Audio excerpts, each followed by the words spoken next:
Boa noite, gente. Antes de mais nada, eu preciso agradecer a vocês pela oportunidade que vocês me dão de estar aqui aprendendo junto o Evangelho de Jesus. Essa casa tão maravilhosa, a companhia de pessoas tão maravilhosas. E, como nós já falamos, esta conversa de hoje tem um tema ante a lição, está no livro Fonte Viva, que foi psicografado por Chico Xavier, ditado por Emmanuel, e é a primeira leitura desse livro. Nós dividimos essa lição em 3 temas principais. Então nós vamos falar sobre viver como aprendizes, meditar sobre a verdade e viver consciente da verdade. Esperamos no final ter esclarecido sobre esses 3 temas. Então, a lição de Emmanuel nesta mensagem, ela estuda este versículo que Paulo escreveu a Timóteo. Considera o que te digo, porque o Senhor te dará entendimento em tudo. Sobre o que Paulo dizia na época em que ele vivia, sobre o que ele ensinava, sobre o Evangelho de Jesus, né? Ele era o discípulo, foi o maior discípulo que expandiu o cristianismo. Então, ele disse a Timóteo: considera o que te digo. Ele estava se referindo então ao Evangelho de Jesus, porque o Senhor te dará entendimento em tudo. Vamos então trazer essa frase para os dias atuais. Emmanuel, então, na primeira frase da lição, ele já diz: ante a exposição da verdade, não te esquives à meditação sobre as luzes que recebes. O que ele quer dizer? Quando nós estivermos diante da verdade, não simplesmente vamos ouvir essa verdade e levar para casa e continuar vivendo a nossa vida como se não tivéssemos escutado aquela verdade. Vamos então abrir o nosso coração, meditar a respeito dessa verdade e realmente aprender aquilo que foi dito, né? O próprio Emmanuel, ele define o verbo considerar usado por Paulo dessa forma: significa examinar, atender, refletir e apreciar. Então, quando o apóstolo Paulo fala considera o que eu te digo, Emmanuel vai além. Quando nós estivermos então diante da verdade, vamos além. Então, o que mais que Emmanuel diz? Que nós devemos mergulhar, aprofundar nessa verdade. Só para a gente trazer mais para os dias atuais. Quem aqui estava presente há 2 semanas atrás, quando a Claudinha deu a primeira palestra? Então, vocês lembram do que ela falou? Ela falou sobre o tema Recomecemos, né? E ela deu um exemplo muito bacana que foi a dieta moral, né? Sobre nós escolhermos o problema que nós gostaríamos de melhorar e trabalhar as nossas virtudes, né? Na semana passada, a Marisa falou sobre Let's Get to Work, convidando a gente para trabalhar. Mãos à obra, vamos trabalhar, né? E hoje, Emmanuel nos convida a aprofundar na verdade. Então, vejamos a sequência, né? Vamos então aprofundar nessa mensagem de Emmanuel. Então, só para a gente reafirmar, Emmanuel nos convida a examinar profundamente o Evangelho de Jesus. Mas aqui ele está falando de verdade, e agora ele falou de Evangelho de Jesus. Ao ouvir a palavra inspiradora do Evangelho, devemos abrir o coração para que o sentimento mergulhe na claridade bendita dessa mensagem. Então, além de considerar, nós devemos mergulhar e trazer para dentro, para o sentimento. Na primeira parte, eu falei para vocês que a gente tem que levar em consideração a verdade. Para que nós possamos levar em consideração alguma coisa, quer dizer que alguém deve estar nos ensinando alguma coisa. Então, eu encontrei uma palestra do Dr. Alírio de Cerqueira Filho, que é um dos idealizadores do projeto Espiritizar no Mato Grosso. Ele trabalha muito sobre a interpretação do Evangelho de Jesus, baseado nos ensinos de Joana de Ângeles. E ele nos propõe que, para que nós possamos compreender e entender melhor o Evangelho, nós devemos nos colocar na posição de aprendizes. Por quê? Muitas vezes, o próprio Emmanuel diz nessa mensagem de hoje, nós nos consideramos, nós costumamos dizer que eu não estou preparado para isso ainda, eu sou muito ignorante, eu ainda não consigo entender essa boa nova de Jesus. O que esse homem veio me ensinar, gente? Se Jesus, quando veio no planeta, não conseguiu ser entendido, quem sou eu, tão imperfeito, para poder entender essa mensagem? E Emmanuel nos dá um puxão de orelha.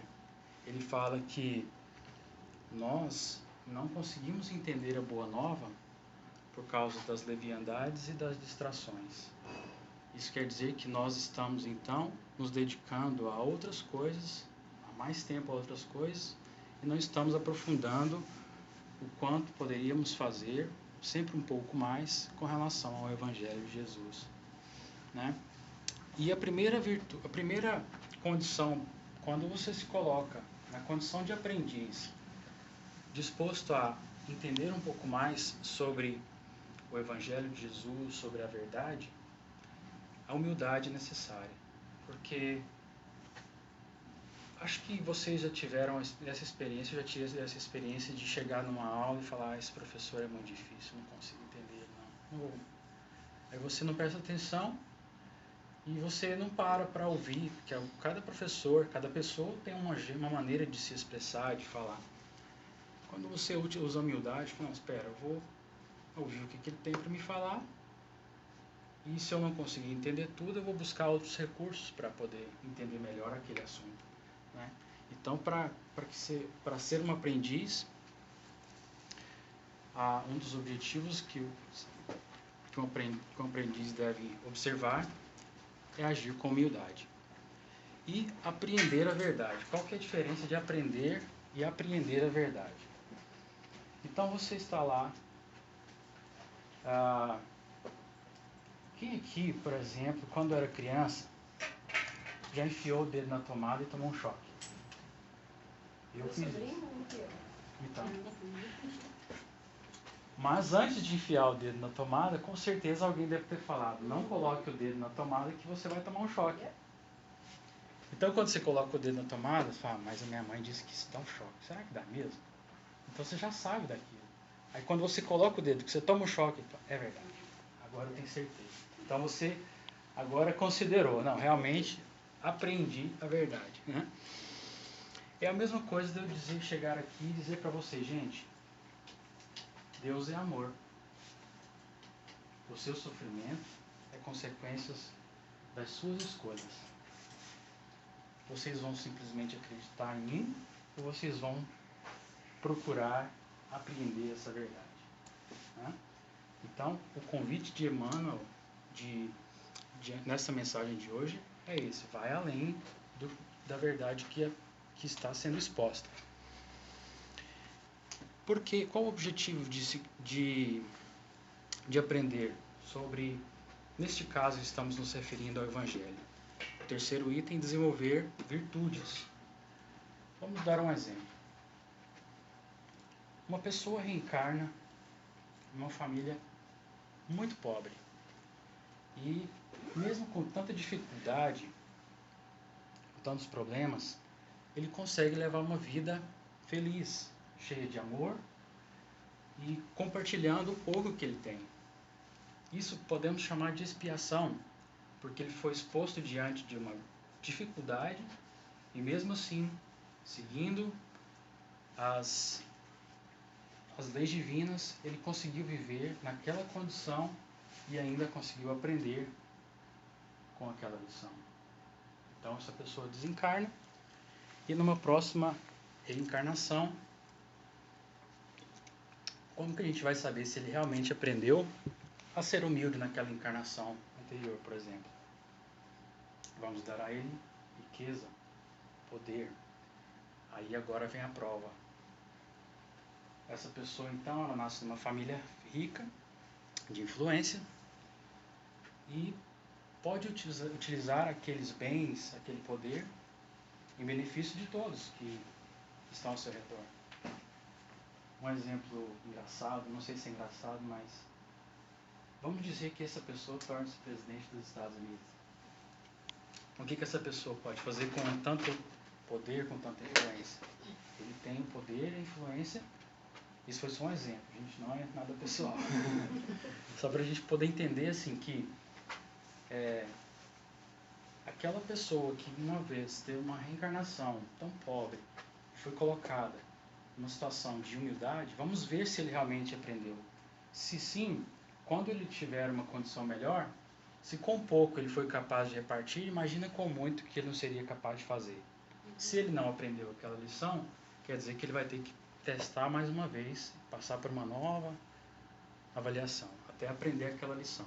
É assim que se desenvolve a virtude, as virtudes, né? Eu utilizei aqui no caso a humildade, mas existem várias outras, como nós sabemos. Então, eu achei aqui eu dividi como aprender em três formas. Autodidata. O autodidata, como nós sabemos, é aquela pessoa que aprende tudo sozinho, né? Só que se nós pararmos para analisar, eu tenho uma pergunta. Hoje em dia é mais fácil ser autodidata do que, por exemplo, há 30 anos atrás? Sim? Talvez, né? Vejamos, há 30 anos atrás, o conhecimento ele era limitado pelo espaço. Então, suponhamos que você queria saber tudo sobre o direito. Você poderia saber tudo sobre aqueles livros que você tinha e todos os livros da biblioteca que você frequentava, né? Ali você se tornaria um mestre em direito.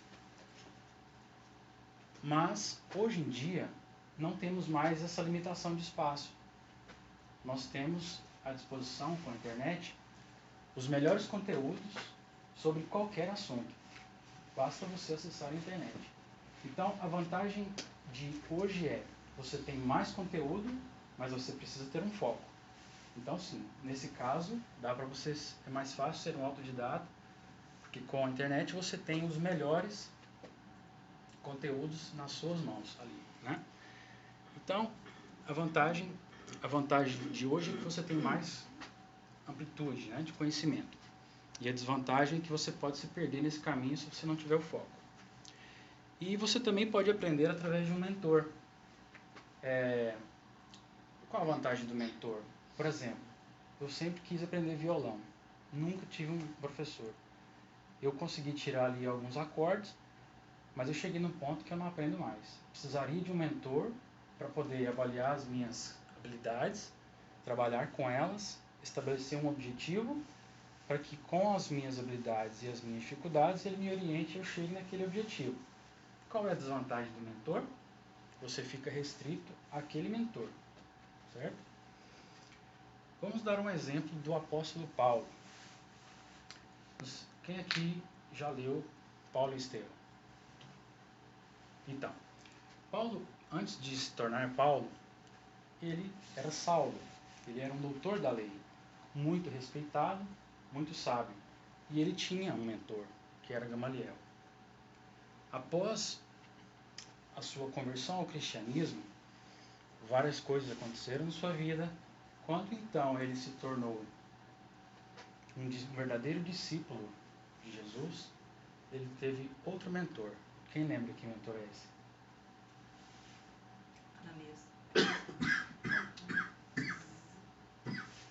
Estevão. Qual é a diferença do primeiro para o segundo? O primeiro ainda era durante aquela encarnação. Gamaliel conviveu junto com ele. Estevão também, só que Estevão já estava quando da conversão de Paulo, Estevão já tinha desencarnado e alguns anos se passaram, Jesus disse a ele: não, você vai escrever as epístolas, mas Estevão estará aqui contigo, sempre te orientando. E o estudo em grupo. O estudo em grupo também considero uma excelente metodologia de como aprender, porque serão várias pessoas que estarão reunidas estudando o mesmo tema, e como nós somos diferentes, viemos de escolas diferentes, temos pontos de vista diferentes. Então a mesma ideia, o mesmo conteúdo será discutido, estudado com vários pontos de vista, né? Várias ideias diferentes. Então eu pergunto para vocês, para estudar a doutrina espírita, qual dessas 3 formas nós devemos usar? Pode ser as 3? Porque para que nós possamos realmente entender profundamente o Evangelho de Jesus, nós precisamos ler as obras, né? E nós temos o nosso mentor. A gente não vê, mas ele existe. Sabemos da existência do nosso mentor espiritual. Além disso, se vocês quiserem, também podem escolher um mentor encarnado, né? No caso, eu acho a Cláudia bem inspiradora. Ela me ajuda muito aqui nesse centro. E, por exemplo, temos o estudo do Evangelho, que todos se propõem a estudar o Evangelho de Jesus. Cada um acrescenta aquele conteúdo com a sua bagagem, nessa própria encarnação, né? Então, a doutrina espírita é um bom exemplo de se utilizar os 3 métodos. Existem 2 caminhos para a aprendizagem: o amor e a dor, certo? Estamos então falando do Evangelho de Jesus. Como que você considera hoje que você está aprendendo o Evangelho de Jesus? Pelo amor ou pela dor? Pela dor. Eu considero que eu estou aprendendo pela dor, porque quando Jesus estava para ser julgado, estava Jesus de cá e Barrabás de cá, eu estava lá no meio do povo gritando: liberte Barrabás. Porque se eu tivesse aprendido naquela época, eu não estaria aqui agora, né? Então, por mais que nós estejamos aqui reunidos, felizes, eu ainda considero que é pela dor, porque temos muito que aprender ainda, né? Então, na primeira frase da lição, Emmanuel disse lá, entre aspas: ante a exposição da verdade, não te esquives a meditação sobre as luzes que recebes. De que verdade Emmanuel se trata? Nós já falamos aqui várias vezes do Evangelho de Jesus, certo? O Alírio de Cerqueira Filho, na palestra que eu falei para vocês que eu ouvi dele sobre o autoconhecimento, baseado nos estudos de Joana de Ângeles, ele divide a verdade em 2, a verdade universal e a verdade interior. Ele diz que o Evangelho de Jesus é uma perfeita síntese dessa verdade. A própria vida de Jesus, ele viveu todas as leis divinas, todas. E Joana de Ângeles vai mais além. Ela diz que o Evangelho de Jesus é o maior código moral, social e de comportamento humano que já foi produzido até hoje. Então essa é a verdade universal. Só que, em contraponto, o Alírio de Cerqueira Filho, ele diz que existe também a verdade interior. E ele diz que o autoconhecimento que a verdade interior é o autoconhecimento em contraponto com a verdade universal. E Santo Agostinho acrescenta dizendo que o conhecimento de si mesmo é a chave do progresso individual. Qual dessas 2 verdades nós devemos seguir? Qual delas nós devemos utilizar? As 2.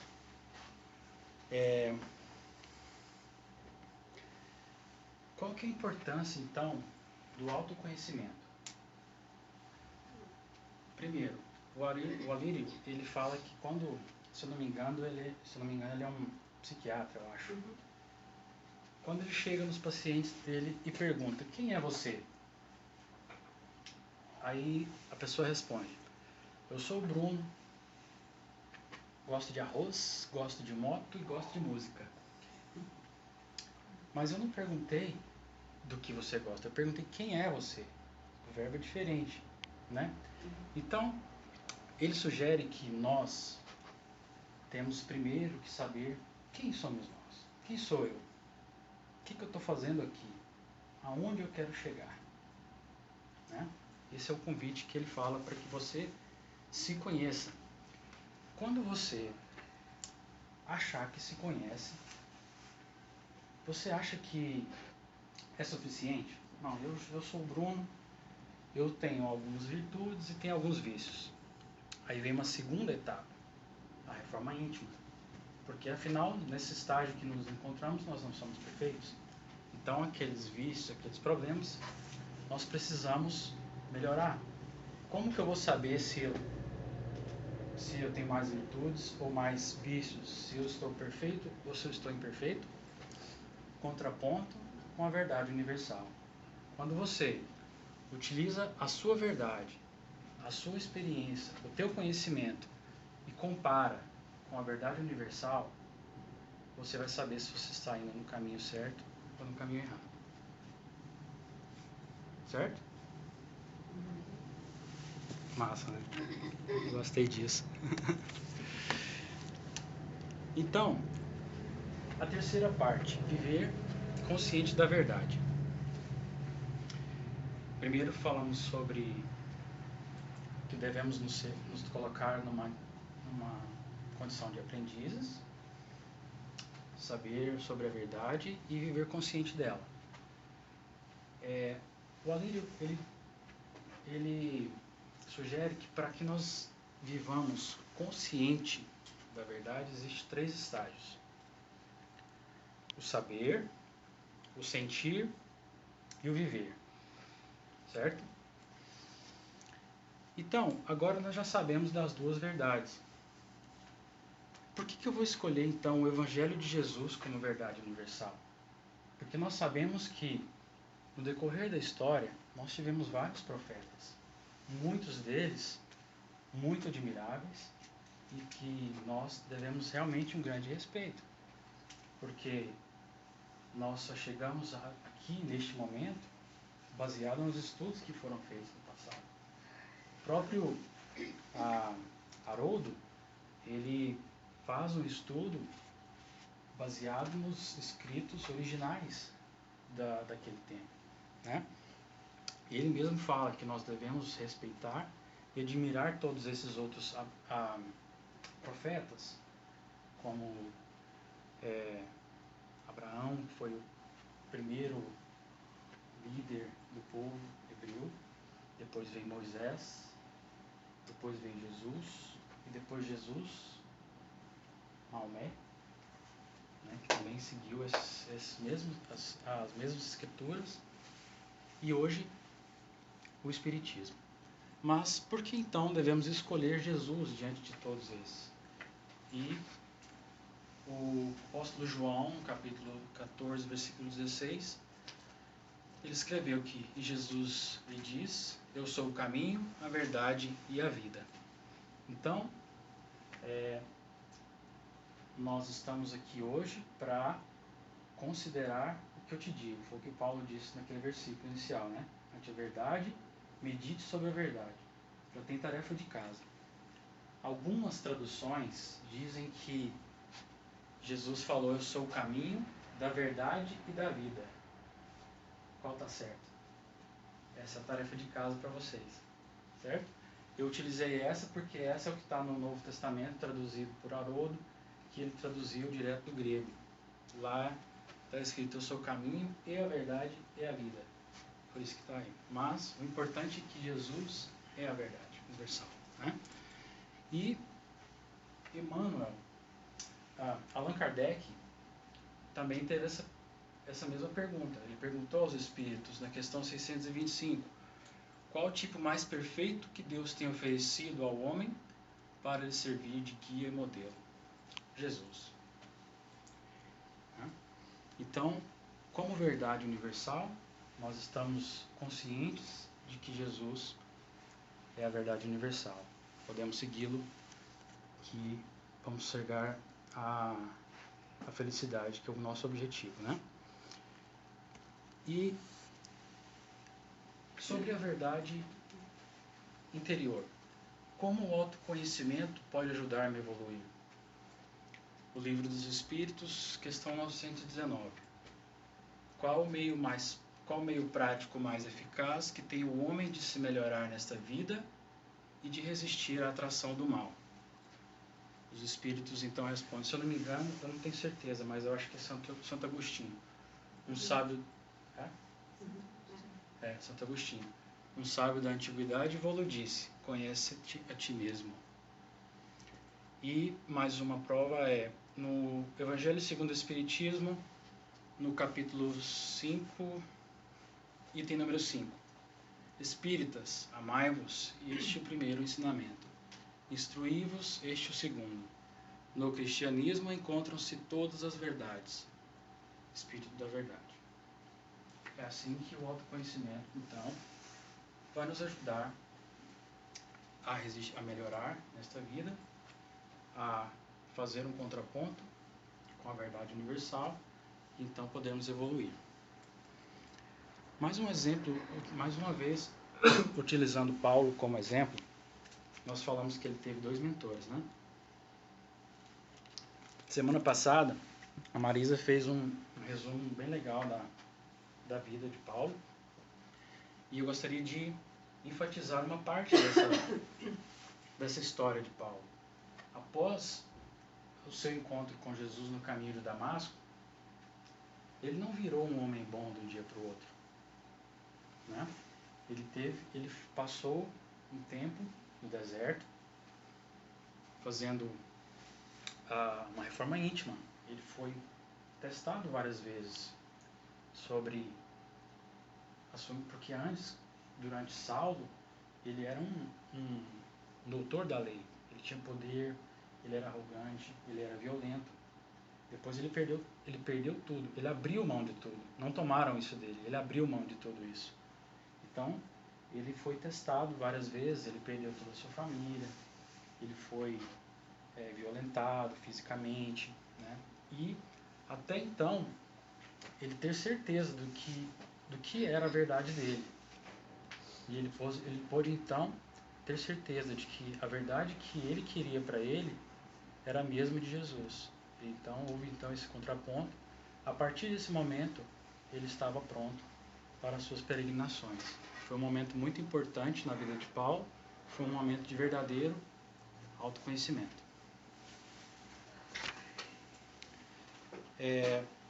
Nós então falamos sobre essas 2 verdades, verdade universal e verdade interior, né? Falamos que a verdade universal é o Evangelho de Jesus. Alguém pode ler, por gentileza, essa questão para mim? Uma vez que Jesus ensinou as verdadeiras leis de Deus, qual a utilidade do ensino que os Espíritos dão? Terão que nos ensinar mais alguma coisa? Então, a proposta dessa pergunta é: se agora eu estou consciente que existem 2 verdades, como eu posso então, qual recurso eu posso utilizar para desenvolver a minha verdade interior? E como é que eu posso conhecer mais sobre a verdade universal? Através do Espiritismo. Allan Kardec fez essa pergunta então: se Jesus já nos ensinou as leis divinas, qual a necessidade então de aprender sobre o Espiritismo? E os Espíritos então respondem. Pode ler, por favor? Jesus empregava a miúdo, na sua linguagem, alegorias e parábolas, porque falava de conformidade com os tempos e os lugares. Faz-se mister agora que a verdade se torne inteligível para todo mundo. Então é isso. Como nós falamos, existiram vários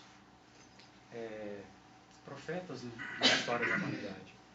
Jesus veio e nos ensinou sobre no seu tempo, ele teve que utilizar uma linguagem que era entendida naquele tempo. Por isso ele utilizou as parábolas. E a necessidade do Espiritismo é que hoje nós utilizamos uma linguagem literal. Não existe mais figuração. E por que eu vou acreditar no Espiritismo? uma das provas da credibilidade do Espiritismo é que várias revelações foram dadas em vários lugares no planeta ao mesmo tempo por diferentes médiuns trazendo a mesma mensagem. Allan Kardec então reuniu essas mensagens e chegou a essa verdade que é o Livro dos Espíritos, certo? Então, o Evangelho segundo o Espiritismo, capítulo 1, item número 5, fala que o Espiritismo é a chave com o auxílio da qual tudo se explica de modo fácil. Fácil entre aspas, né? Mas eu diria que é um fácil sem ser por parábolas. É um fácil explicativo que basta você ler e você fazer um estudo sequencial que você vai compreender. Não necessita uma fé cega para acreditar no Espiritismo. É uma fé raciocinada. Nesse sentido, o Espiritismo, então, é uma excelente ferramenta para você encontrar a sua verdade interior e a sua verdade universal. Finalmente, nós voltamos ao versículo proposto para a lição de hoje. Considera o que te digo, porque o Senhor te dará entendimento de tudo. Esse foi dito por Paulo. Acredite no que eu estou te falando. Você pode estar confuso hoje, mas você vai entender. O Senhor vai te ajudar a entender. Emmanuel vai mais longe. Ante a exposição da verdade, não te esquives a meditação sobre as luzes que recebes. Quando você estiver aqui no centro e alguém falar alguma coisa para você, ouça o que essa pessoa está te dizendo, mas vá além. Pesquise sobre aquele assunto. Quantas referências o Divaldo usa nas palestras dele? Não só referências de religiosos, como provas científicas também. Alguém já checou aqueles dados? Eu já chequei alguns. Às vezes ele erra na data, mas o fato é real. Então, Emmanuel que diz, considerar significa examinar, atender, refletir e apreciar. Então, esse é o convite de Emmanuel para nós, diante de qualquer lição da verdade. Quando alguém estiver expondo o Evangelho de Jesus, haja dessa forma, considere. E por último, Emmanuel diz também, dediquemos algum esforço à graça da lição e a lição nos responderá com as suas graças. Então, gente, finalizando, eu quero dizer para vocês o seguinte: sim, nós somos condenados por Deus a ser felizes. Ele nos deu o livre-arbítrio. Nós seremos felizes ou agora ou depois. Esse trabalho só depende de nós. Então, trabalhe, esforce um pouco mais, vá um pouco além, para que você possa ser feliz mais rápido. Essa é a bibliografia, o livro de hoje, Fonte Viva. Utilizei também o Livro dos Espíritos, o Evangelho segundo o Espiritismo, e essa palestra que fala sobre autoconhecimento. A Lírio, eu não sei de vocês quem teve a oportunidade de participar aqui do seminário que ele deu. Ele estudou 3 versículos do livro de Mateus, acho que é capítulo 17, versículo 28 a 30. Aquele que fala, vinde a mim, os cansados, aprendei de mim, sou manso, o meu jugo é leve e o meu fardo é suave. Ele faz um estudo profundo desses 3 versículos e falando sobre o autoconhecimento. Era isso que eu tinha para falar para vocês essa noite. Agradeço mais uma vez de coração esses momentos aqui comigo. Obrigado.